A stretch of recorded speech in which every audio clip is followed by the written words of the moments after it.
Hello everyone, good morning and welcome to my YouTube channel. So GS के कुछ 20 questions और उत्तराखंड भी रहेगा, इसमें मिक्स क्वेश्चन आप लोगों को कराने वाली हूँ। फर्स्ट क्वेश्चन है कि भारतीय राष्ट्रीय कांग्रेस की स्थापना कब हुई। ये बेसिक सा क्वेश्चन है और एग्ज़ाम में ये पूछ लिया जाता है कि भारतीय राष्ट्रीय कांग्रेस की स्थापना कब हुई, आपसे पूछेगा। तो इसका जो सही आंसर होगा वो हो जाएगा 1885 में हुई थी। ऑप्शन ए यहाँ पर सही आंसर होगा। 28 दिसंबर 1885 इज करेक्ट आंसर।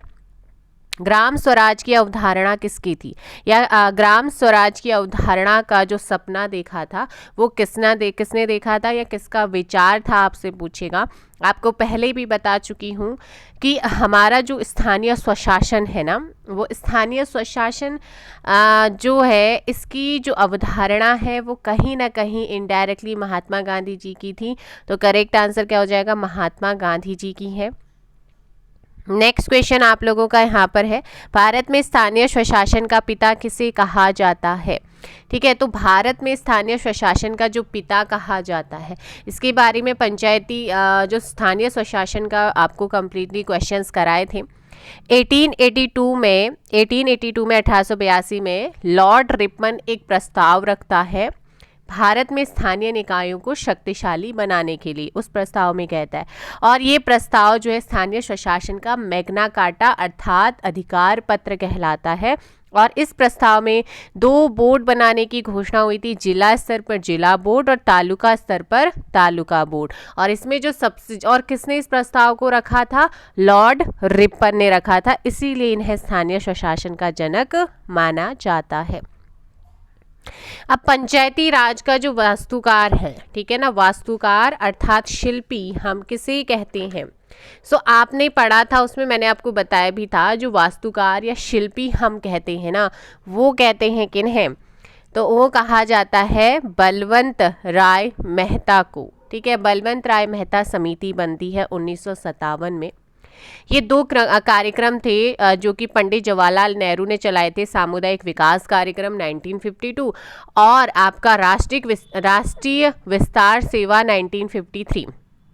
तो इन्हीं की जांच के लिए जो था, ये जो दोनों प्रोग्राम थे, ये आर्थिक और सामाजिक डेवलपमेंट के लिए बनाए गए थे। क्यों ये असफल हो रहा है, क्यों ये आगे काम नहीं कर रहा, इसके लिए एक समिति बनती है, बलवंत राय मेहता समिति 1957 में, जो सुझाव देती है लोकतांत्रिक विकेंद्रीकरण की, त्रिस्तरीय पंचायत व्यवस्था की बात करती है। वो कहती है जैसे सेंट्रल गवर्नमेंट है, स्टेट गवर्नमेंट है, वैसे ही स्थानीय स्वशासन भी होना चाहिए। स्थानीय स्वशासन यानी कि पंचायती राज, जिसमें जिला स्तर, खंड स्तर, ग्राम स्तर। और बलवंत राय मेहता समिति कहते हैं कि जो खंड स्तर है ना, वो प्रमुख कार्यकारी है। ठीक है, और जिला स्तर पर जो पर्यवेक्षक और सलाहकारी होता है जिला परिषद। तो ये सुझाव इन्होंने दिए थे, ऑप्शन बी। जब पंचायती राज को संवैधानिक दर्जा दिया गया था, उस समय भारत के प्रधानमंत्री कौन थे। जब आपका क्या था, पंचायती राज को संवैधानिक दर्जा दिया, राजीव गांधी ने भी बहुत ज़्यादा कोशिश की थी इसे संवैधानिक दर्जा, फिर वीपी सिंह सरकार ने भी किया था, लेकिन लास्ट में नरसिम्हा राव की जब सरकार थी, प्राइम मिनिस्टर थे।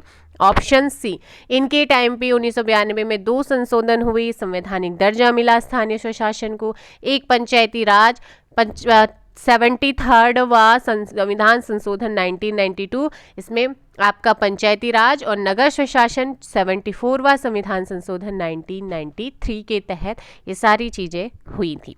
नेक्स्ट क्वेश्चन, अग्लुहास धारा किस महासागर में बनती है। तो अग्लुहास की अगर मैं बात करती हूँ तो ये आपकी हिंद महासागर में बनती है, ऑप्शन बी। सबसे छोटा ग्रह आपसे पूछा है कि सबसे छोटा ग्रह कौन सा है, आप जानते ही हैं बुध सबसे छोटा ग्रह है। पृथ्वी पर दिन और रात होते हैं, तो दिन और रात किसके कारण होते हैं, तो दिन और रात होने का कारण होता है दैनिक गति के कारण। दैनिक गति करेक्ट आंसर होगा। भारत के स्वतंत्रता संघर्ष के दौरान डेक्कन एजुकेशन सोसाइटी की सोसाइटी जो थी, इस सोसाइटी की स्थापना जो है किसने की थी। सो करेक्ट आंसर होगा बाल गंगाधर तिलक ने किया था।